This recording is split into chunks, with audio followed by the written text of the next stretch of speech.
Someone at a party recently asked me what it was I liked about Nietzsche, and before I was able to answer, something came out which made me think about the fact that he was apparently, or in a sense, basically a Nazi.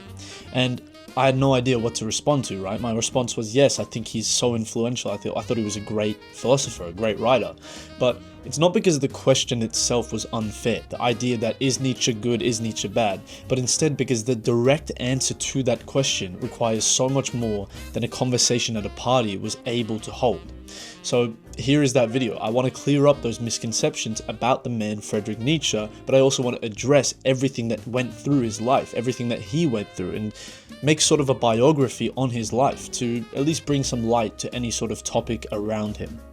So Friedrich Nietzsche himself was born in 1844 in a small village in Prussia. His father, who was a Lutheran pastor, died of a brain ailment when Nietzsche himself was only 4 years old. That's a very traumatic experience for most people. You could obviously resonate with that. He was raised in a household of basically only women, which was his mother and his sister Elisabeth and his grandmother and then also his two aunts, all in the same house, all raising him. It was also a very deeply religious as well as a deeply conventional and a deeply everything that he would spend his entire adult life arguing against household. He was undeniably a prodigy. He was appointed the professor of classical philosophy at the University of Basel at only 24 years old. That is quite young for most who don't know. Before he'd even completed his doctorate even. And Basel awarded him that on the basis of his published work alone. And by any measure, he was considered one of the most gifted classical scholars of his generation.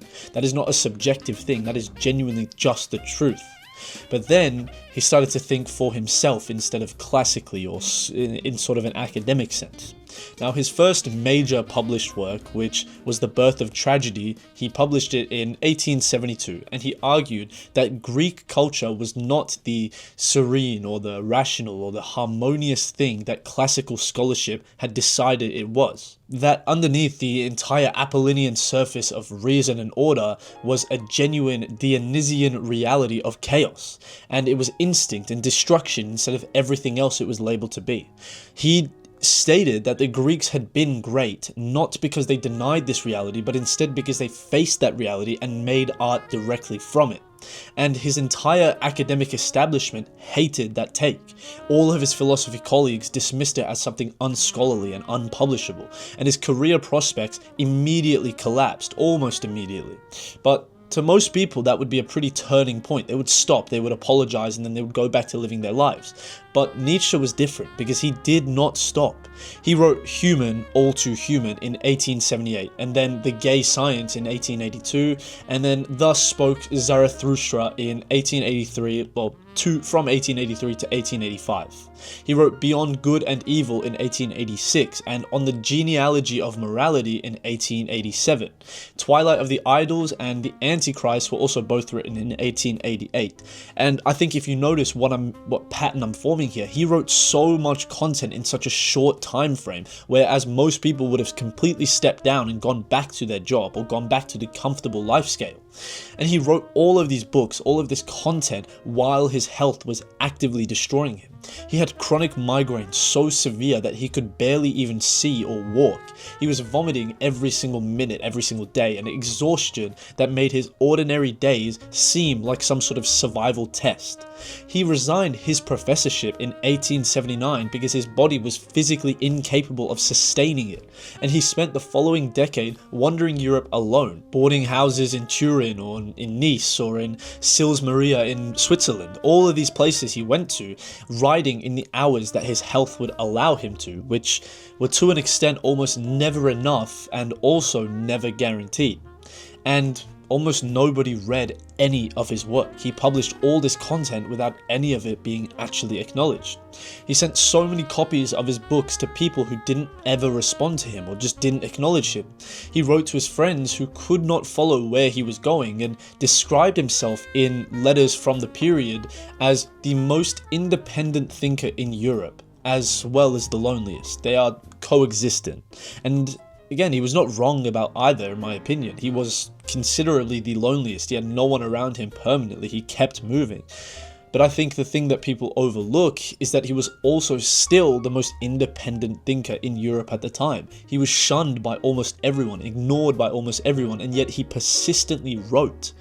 So in January 1889 in Turin, he then collapsed in the street. And there's a commonly told story, which was never actually confirmed to be true, but a lot of people believe it to be, which involves him throwing his arms around a horse, being flogged, and then weeping and crying and sobbing for that horse. Now, what is documented, what is considered the truth, is that he wrote a series of increasingly incoherent letters in the days before the collapse, signing some of them as Dionysus and other ones as the Crucified. He named himself anything that he could come up with in his mind. And he was 44 years old at the time. He never ended up recovering because something like that was just simply untreatable in a sense back in those times. He then spent the last 11 years of his life in mental darkness, in complete darkness.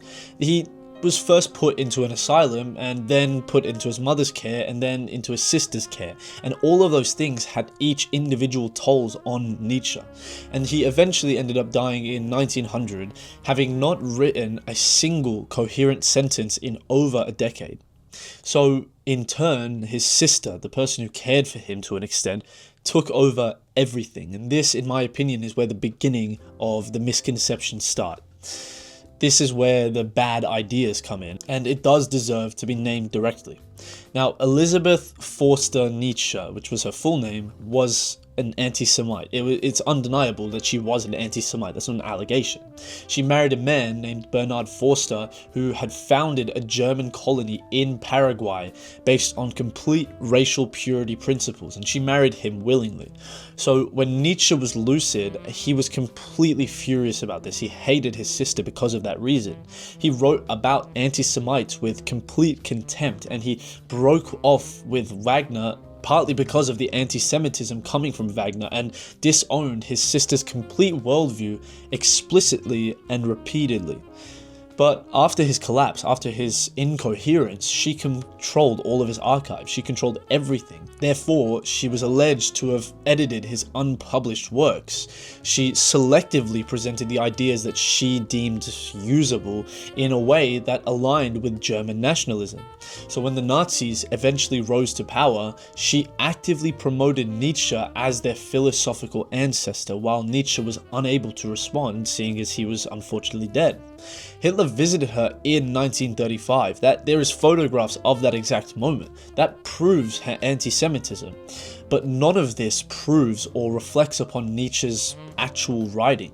The Übermensch was not considered an Aryan fantasy in Nietzsche's eyes. Instead, it was simply a concept of self-overcoming, or about the rare individuals who create their own values rather than inheriting them from the crowd or from social hierarchies. His will to power was not to power over others, but instead to power over the individual self. It was the capacity to keep becoming rather than calcifying or becoming stagnant. So his actual writing on anti-Semitism was so hostile that it would have gotten him cancelled in the 1930s, probably got him killed in the 1930s because of how much he defended how much he shunned the anti-Semites. Germany, rather than acknowledging any of that, decided to listen to Elisabeth and celebrated Nietzsche as their dedicated philosopher of the times. Therefore, Elisabeth's distortion stuck with the world, and for decades it became the primary lens through which Nietzsche's work was read, and the association has still never fully left to this day. So the honest answer that I think I could coagulate or come up with now to that party question is this. I think it's that the Nazi connection is real as a historical fact about what was done to his work. However, it is not real as a reflection of what Nietzsche himself argued towards or argued for. These are two completely different things that coexist in this world, but conflating them between one another has cost philosophy one of its most serious, one of its most dedicated, one of its most influential thinkers for over a century. So what Nietzsche actually argued, stripped of the distortion, is this, in my opinion. Most people live by values that they never choose or never ended up choosing. They inherit their morality, they inherit their definition of success and their sense of what their life should end up looking like from their culture or from their religion or from their family, and never in turn end up examining any of it. The less abundant individual is the one who directly asks the question of themselves of where these values came from, whether they are something actually worth holding onto or if they're simply weighing them down, and what it would mean to create something from new rather than inheriting something so old simply because everyone else does it. He called that the direct self-overcoming. Not the overcoming of anyone else, as it's been strung to seem like. The overcoming of the version of yourself that was completely shaped by forces that you never questioned. His own life was direct proof of that. The professor who walked away from the academy, he was considered. The thinker who kept writing over and over in boarding houses, moving every single day, while his health collapsed and nobody read him, he was considered as. The man who sent his books into complete silence, into a dark void, lacking any sort of light or any sort of hope, and then kept going because somehow the alternative, which would have been stopping or compromising or becoming something more acceptable to society, was not something he was willing to do. That is what he was considered as. That is what he was. He was difficult and he was dangerous, and some of what he wrote requires serious pushback, and not everything of any philosopher, any person in history can be fully agreed with. But he was not a Nazi. That is a complete misconception, and stringing him to be one is a disrespect to one of history's greatest writers, greatest philosophers. So the people who probably told you he was have probably also never read him. So if I were you, I'd pick up one of his books, one of the pre-edited by Elisabeth books, and I'd formulate my own opinion, because it seems like that idea of formulating one's own opinion nowadays is a pretty scarce resource.